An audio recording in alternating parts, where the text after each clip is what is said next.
আছেন সাবেক সংসদ সদস্য, রাজনীতিবিদ এবং রাজনৈতিক বিশ্লেষক গুলাম মাওলানা রনি। গুলাম মাওলানা রনি, আপনাকে স্বাগত জানাচ্ছি আমাদের অনুষ্ঠানে। আজকে আলোচনা করতে চাই আপনারই একটি মন্তব্যকে কেন্দ্র করে, আপনার একটি Facebook স্ট্যাটাসকে কেন্দ্র করে। আমি একটু দর্শকের উদ্দেশ্যে Facebook স্ট্যাটাসটি একটু পড়ে শোনাই, যেটি আপনি কয়েক ঘন্টা আগেই দিয়েছেন, ১৫-২০ ঘন্টা আগে। সেখানে আপনি লিখেছেন, "ইলেকশন কেমন হবে? বিএনপির পক্ষ থেকে বলা হচ্ছে কারচুপির আভাস পাচ্ছি। স্বয়ং তারেক রহমান বলছেন, মুনাফিকদের দল গোপনে নকল ব্যালট পেপার ছাপাচ্ছে এবং নকল সিল বানাচ্ছে। ২০১৮ সালে ইলেকশন ইঞ্জিনিয়ারিংকে বলা হয় ভোট কারচুপি বিশ্ব রেকর্ডের মাইলফলক। এবার যদি অতীতের অভিজ্ঞতা কাজে লাগানো যায় তবে বিএনপি ১২ তারিখ রাতেও বলবে ভোট ভালো হয়েছে। তারা নিরঙ্কুশ বিজয়ের ব্যাপারে আশাবাদী। ধন্যবাদ ডক্টর ইউনূস, ধন্যবাদ নির্বাচন কমিশন। কিন্তু ১৩ তারিখ সকালবেলা তারা যে কি বলবে তা না হয় আপনারাই বলুন। আমরা বলতে চাই না, আপনিই বলুন আপনি আসলে কি মিন করছেন? কোন আশঙ্কার জায়গা থেকে এরকম একটি স্ট্যাটাস আপনি দিয়েছেন?" প্রথমত হলো যে বিএনপি একটা ইতিবাচক দল। তারা সবকিছুর মধ্যে একটা সম্ভাবনা দেখে। যেমন ২০১৮ সালে যখন নির্বাচন হলো, আমি তো বিএনপির প্রার্থী ছিলাম। হুম, হুম। আমাদের জীবন তামাতামা হয়ে গিয়েছিল ২০১৮ সনের ডিসেম্বর মাসের ১৭ তারিখ থেকে, এবং সারা বাংলাদেশের সব জায়গাতে সমহারে জুলুম, অত্যাচার, নির্যাতন একেবারে একই হারে হচ্ছিল। তো দেখলাম যে বিএনপির যারা সেন্ট্রাল কমান্ড ছিলেন, মির্জা ফখরুল সাহেব বা ওই সময়টাতে ডক্টর কামালের নেতৃত্বে যারা ছিলেন, মানে তারা এই বিষয়টা বিশ্বাস করতেন না যে আমাদের জীবনটা যে ধ্বংস হয়ে যাচ্ছে। আমরা যত টেলিফোন করি, যত কিছু করি, কথাবার্তা বলি, মানে কেউ বিশ্বাস করেন না। হুম, তো এই অবস্থাতে চলতে থাকলো, এবং দেখলাম যে যেদিন ভোট হচ্ছিল, সেই নির্বাচনের দিন, সেই দিনও মির্জা ফখরুল সাহেব বললেন যে চমৎকার ভোট হচ্ছে, অনেক সুন্দর ভোট হচ্ছে। তো ওটাকে আসলে আমার মনে হলো যে এইবারও দেখা গেল যে বিএনপি নির্বাচনের ব্যাপারে, তারপরে নির্বাচনে বিজয়ের ব্যাপারে একেবারে শতভাগ, মানে ডক্টর মোহাম্মদ ইউনূস সাহেব এবং তার পারিষদবর্গ নির্বাচনের ব্যাপারে যতটা না ইতিবাচক, তার সাথে বেশি ইতিবাচক বিএনপি। এবং বিএনপি ধরেই নিয়েছে যে তারা ক্ষমতায় আসবে, হুম। এবং জনাব তারেক রহমান সাহেব এবং তার পরিবার পরিজনের যে এই মুহূর্তে যে রাষ্ট্রীয় প্রোটোকল এবং ব্যক্তিগত প্রোটোকল, ঠিক প্রোটোকলটা দেখে মনে হচ্ছে যে মানে জনাব তারেক রহমান সাহেব তিনি প্রধানমন্ত্রী, ফার্স্ট লেডি জুবাইদুর রহমান, তার যে সন্তান আহ, জায়মা রহমান, তিনি ভবিষ্যতের প্রধানমন্ত্রী, বা বেগম খালেদা জিয়ার নেক্সট ইনহেরিট, এইভাবে কিন্তু পথে ঘাটে মাঠে তাদেরকে প্রদর্শন করা হচ্ছে, অথবা তারা প্রদর্শিত হচ্ছেন, হোয়াট এভার মেবি। তো এরকম যখন রাজনীতিতে সবকিছুই ইন অ্যাডভান্স হয়ে যায়, এটার প্রকৃতির একটা বিচার হলো এটার ফলাফল প্রায় না, প্রায় সব ক্ষেত্রে রিভার্স হয়ে যায়। রাজনীতিতে কোনো সারপ্রাইজের কোনো জায়গা নেই, এবং এখানে এসে ভিনি ভিডি ভিসি আসলাম, দেখলাম আর জয় করলাম, এটা হয় না, এটা কখনোই হয় না। এখানে মূল ব্যাপারটা হলো যে তারেক রহমান সাহেব তার দলের জন্য যথেষ্ট তার যাকে বলে দায়িত্ব রয়েছে, গুরুত্ব রয়েছে, এবং তিনি স্যাক্রিফাইস করেছেন।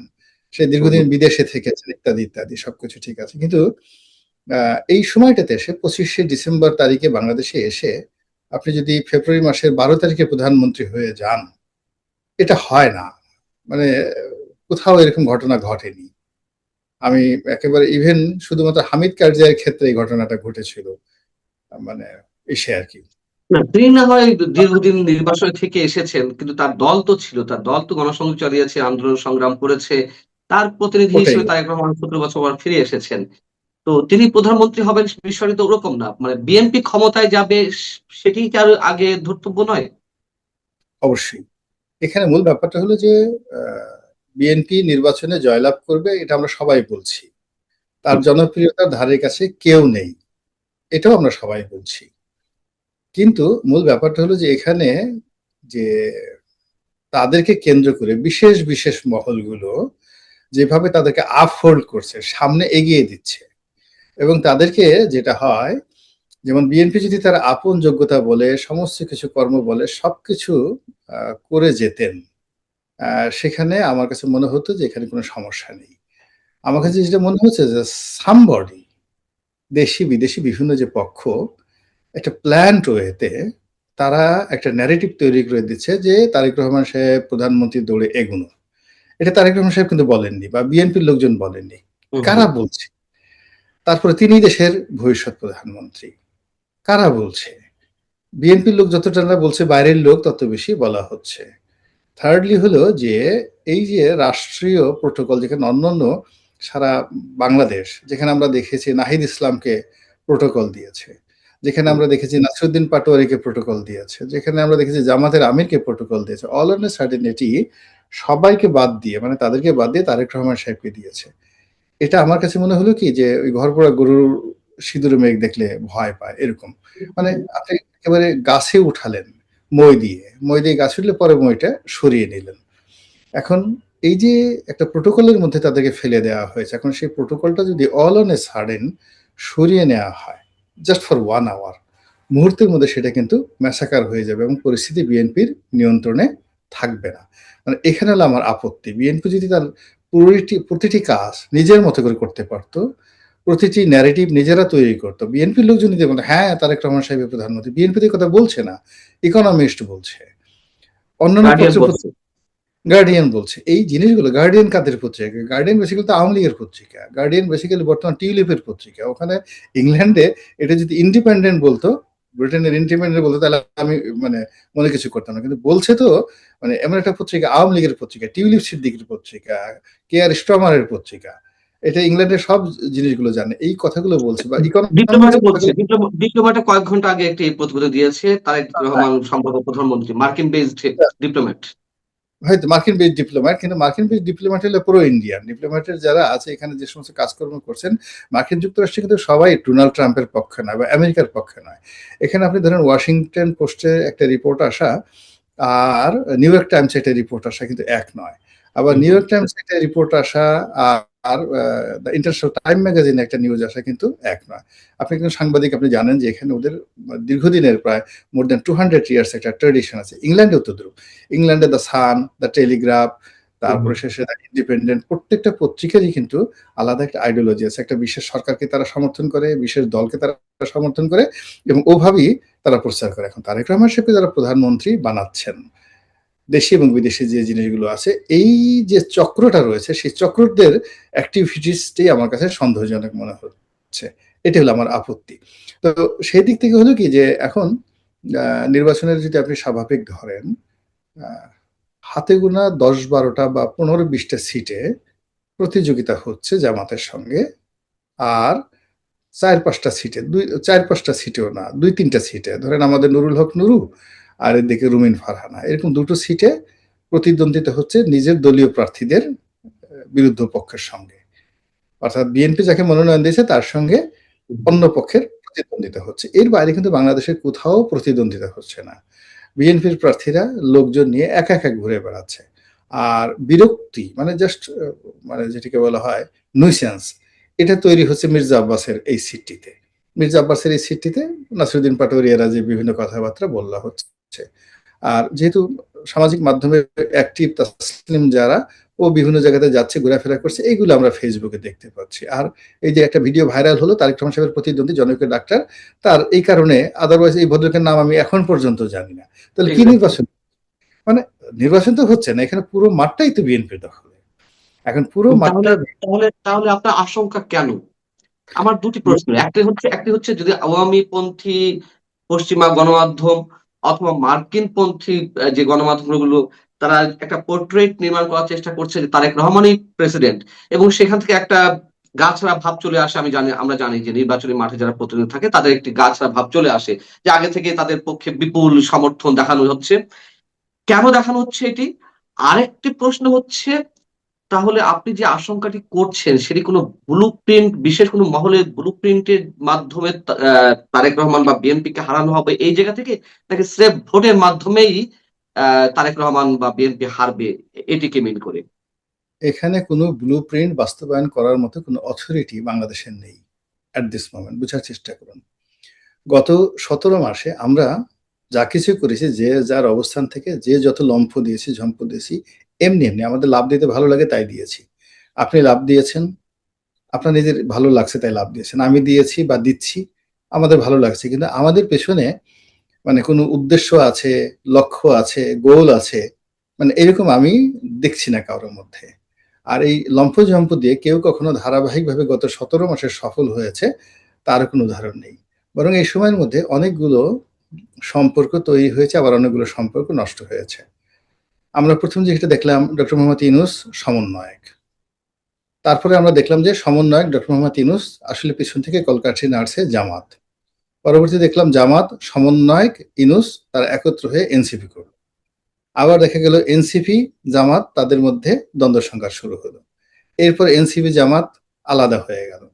এরপর এনসিপি জামাত আলাদা হওয়ার পর আবার তাদের মধ্যে তারা আবার এই ইদানিংকালে একত্র হয়ে গেল। আমরা প্রথমে দেখলাম যে জামাতের সাথে ডক্টর মোহাম্মদ ইউনূসের খুবই ভালো সম্পর্ক, মধ্যে দেখলাম একটু দূরত্ব সৃষ্টি হয়েছে, আর এখন কোন অবস্থা আছে আমরা জানি না। প্রশাসনের দুটো গ্রুপ, বড় গ্রুপ যারা আছে তারা জামাতের নিয়ন্ত্রণে, ছোট গ্রুপ যারা আছে তারা বিএনপির নিয়ন্ত্রণে।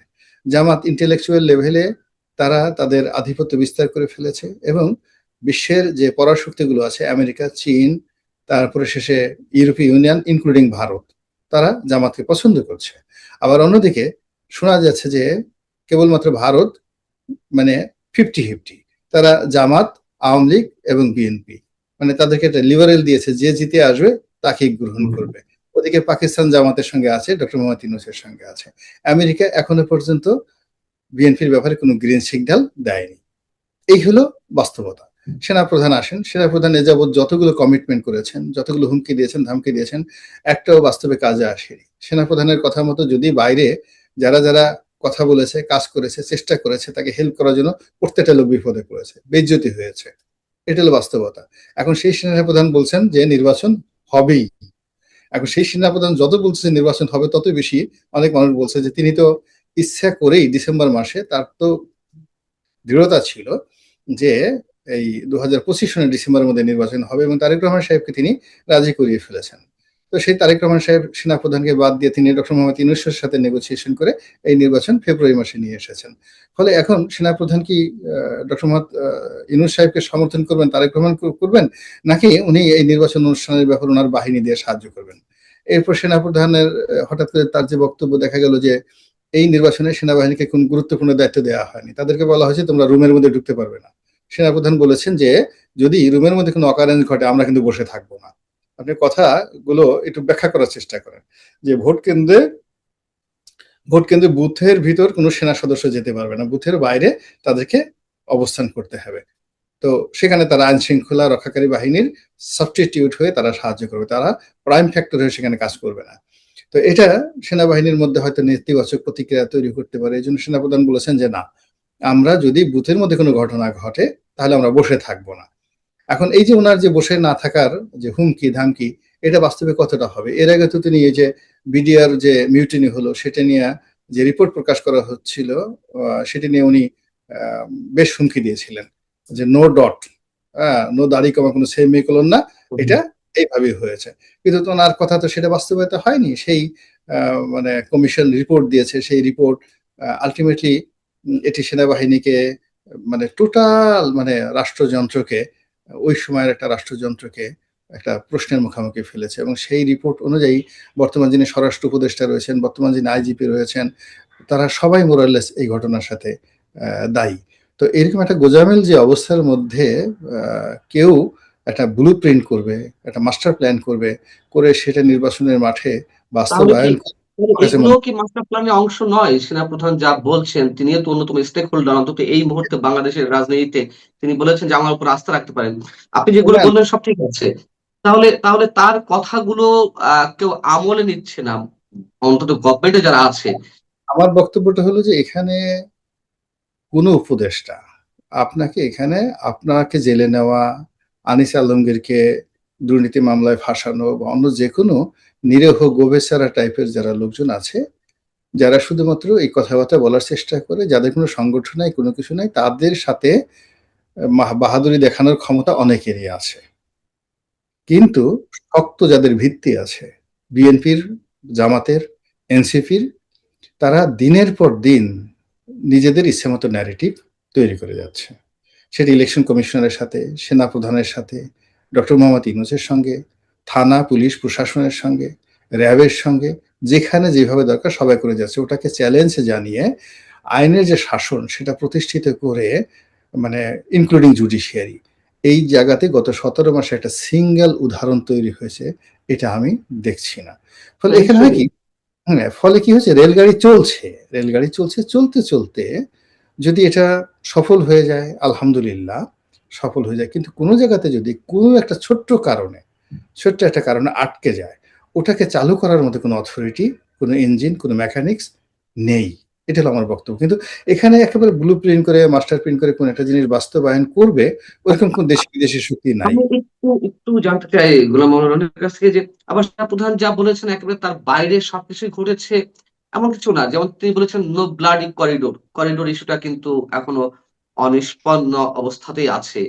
কিন্তু আবার এটা উনি ১৮ মাসের মধ্যে নির্বাচন চেয়েছিলেন। ১৮ মাসের মধ্যে নির্বাচন হওয়ার এখন একটি সম্ভাবনা, আমি এখনো সম্ভাবনার কথা বলছি যে অন্তত হচ্ছে তো, মানে ঘোষিত তারিখ রয়েছে। তো তার চাওয়ার বাইরে সবকিছু হচ্ছে এমনটাও কি আমরা বলতে পারবো সবকিছুতে? তার চাওয়ার বাইরে, he is a very intelligent man, অত্যন্ত বুদ্ধিমান একজন মানুষ। আমি তার প্রতি কৃতজ্ঞ।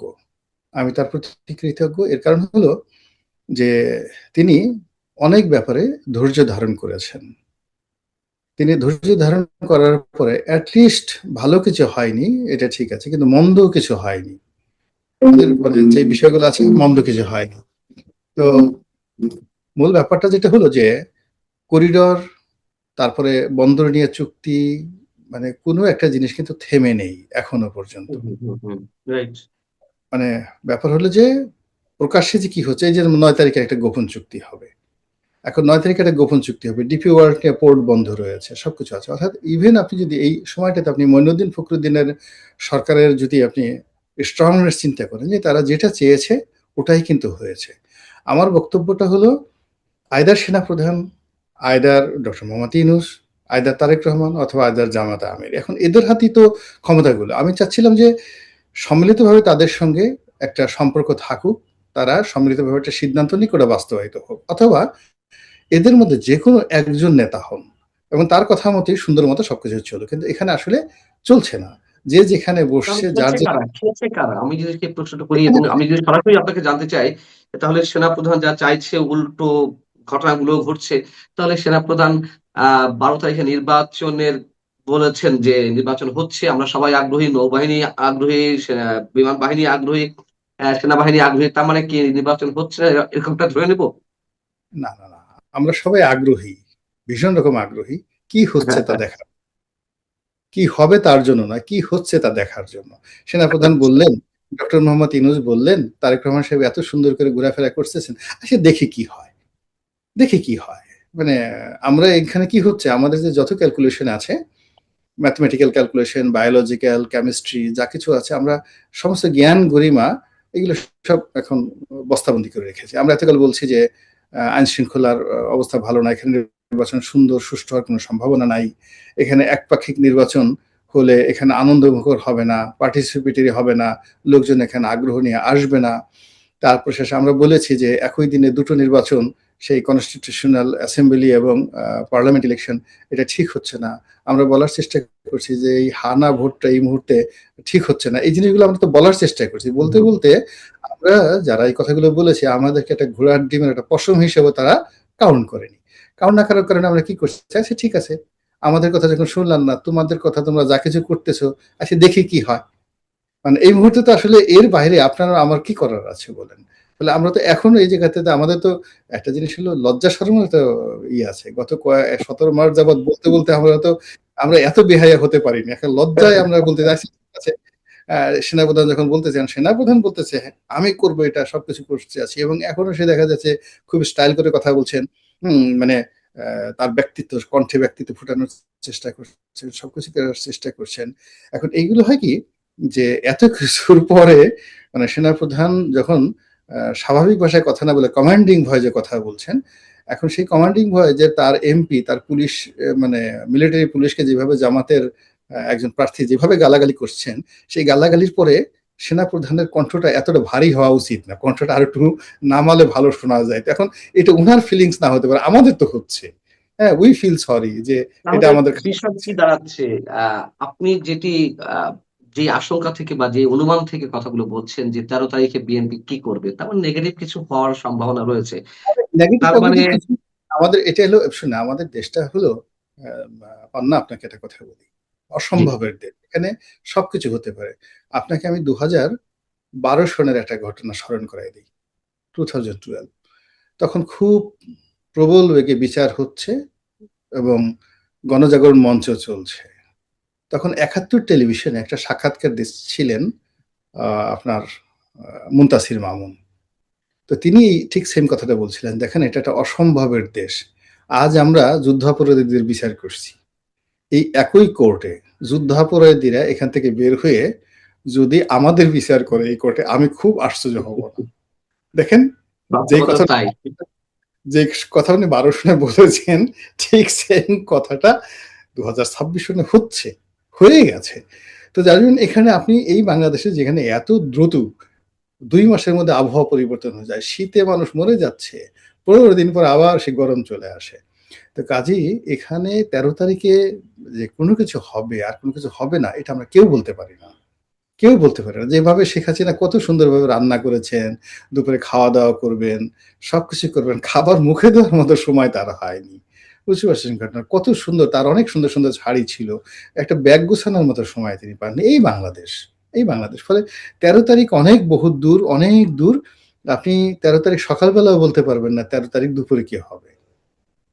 বলতে পারি না। কিন্তু আপনার ফোরকাস্টিং টা তো নিশ্চয়ই আমাদের কাছে গুরুত্বপূর্ণ। সেই জায়গা থেকে আমি যদি সরাসরি জানতে চাই তাহলে এটা ধরে নিচ্ছি বিএনপি যে আশা করছে সেটি হবে না। এবং এটা আমরা অনেকেই মনে করছি যে এত সহজ নয় বিএনপির জন্য পথটা ক্ষমতার মসনদে যাওয়া। আচ্ছা, তো ১ম কথাটার সাথে আমি দ্বিমত করি। মানে ২য় কথাটা আমি মানে বিএনপি যেভাবে চাচ্ছে সেইভাবে হবে না। আমি এটা না বলে যেটা বলতে চাই যে বিএনপি যত হুম, হুম। সহজে সবকিছু মনে করছে, অত সহজে সবকিছু হবে না। আমি আজকে দেখলাম যে ২০১৪-১৫ ১৬-১৭ সালে শামীম ওসমানের একটা বক্তব্য বেশ ভাইরাল হয়ে গেছে। ১৬-১৭ সালে তিনি বলছিলেন যে, "আমি কখন মরে যাই আমি জানি না। আমার ক্ষমতা কখন চলে যায় জানি না। আমাকে কে মারবে তাও জানি না, আপনারাও মারতে পারেন। কিন্তু একটা কথা বলে রাখি বিএনপির ভাইদেরকে, আওয়ামী লীগ চলে যাবে ক্ষমতা থেকে, যদি চলে যায় আপনারা ক্ষমতায় আসতে পারবেন না। আপনারা যাদেরকে দুধ কলা দিয়ে পুষতেছেন, তারা এমন একটা খেলাধুলা করে আপনাদেরকে ব্যবহার করে, আপনাদেরকে ধামাচাপা দিয়ে তারা ক্ষমতায় আসবে, আপনারা তখন আঙ্গুল চুষারও সময় পাবেন না।" মানে আপনার পলিটিশিয়ান হলে উত্তরটা পেয়ে গেছি। আপনার উত্তরটা সম্ভবত দর্শক পেয়ে গেছে। আমিও মানে পেয়েছি। যারা কিন্তু পলিটিশিয়ান হচ্ছেন তাদের হয় কি পলিটিশিয়ান যারা আছে, আল্লাহ এমন কতগুলো জিনিস পলিটিশিয়ানদের মধ্যে দিয়ে দেয়। সামটাইমস তারা পলিটিশিয়ান, দার্শনিক, জ্ঞানী-গুণী যারা লোকজন আছে, কবি সাহিত্যিকরা কখনো, কখনো 100 ইয়ার্স কে তারা প্রেডিক্ট করতে পারে। হ্যাঁ? এটা এত সোজা নয়। মানে মানুষের সাথে মেশা।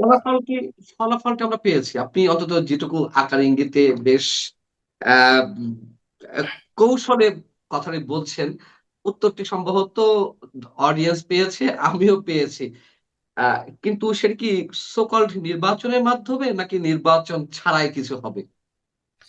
না, এখানে মানে হোয়াটএভার মে বি, মানে আপনাকে তো একেকটা স্টেপে যেতে হবে। নির্বাচনের মাধ্যমে যদি হয়, নির্বাচনের মাধ্যমে নির্বাচন হয়ে গেল। নির্বাচন হওয়ার পরে যদি আ নির্বাচনের ফলাফল অনুযায়ী কাঙ্ক্ষিত কোনো কিছু না হয়, অনাকাঙ্ক্ষিত হয়, ক্ষতিটা বেশি হবে। মানে সবার ক্ষতি, সকল পক্ষের ক্ষতিটা বেশি হবে। সেটিই আমাদের আশঙ্কা। আর যদি ধরেন নির্বাচনের আগে মানে যারা চক্রান্তকারী, তাদের চক্রান্ত যদি নির্বাচনের আগে সফল হয়, তাহলে শুধুমাত্র পক্ষসমূহ ক্ষতিগ্রস্ত হবে, বাইরের লোক কম ক্ষতিগ্রস্ত হবে। কিন্তু নির্বাচনের পরে যদি কখনো মানে ৩য় কোনো, ৪র্থ কোনো বাজে জিনিস হয়, তাহলে আমরা যারা সাধারণ আমজনতা মারাত্মকভাবে আমরা ক্ষতিগ্রস্ত হব। এটাই কথা। আ অনেক ধন্যবাদ গোলাম অনেক, রনি অনেক আপনাকে। এবং যে আশঙ্কাগুলো আমরা সবাই করছি, আমরা চাই আমাদের আশঙ্কাগুলো মিথ্যা প্রমাণিত হোক। আ সৃষ্টিকর্তা চাইলে তো সবকিছু ভালো হয়ে যেতেও পারে। আমরা অন্তত সৃষ্টিকর্তার দিকে তাকিয়ে আছি। আপনি ভালো থাকবেন। আল্লাহ হাফেজ। দর্শক আপনারাও ভালো থাকুন।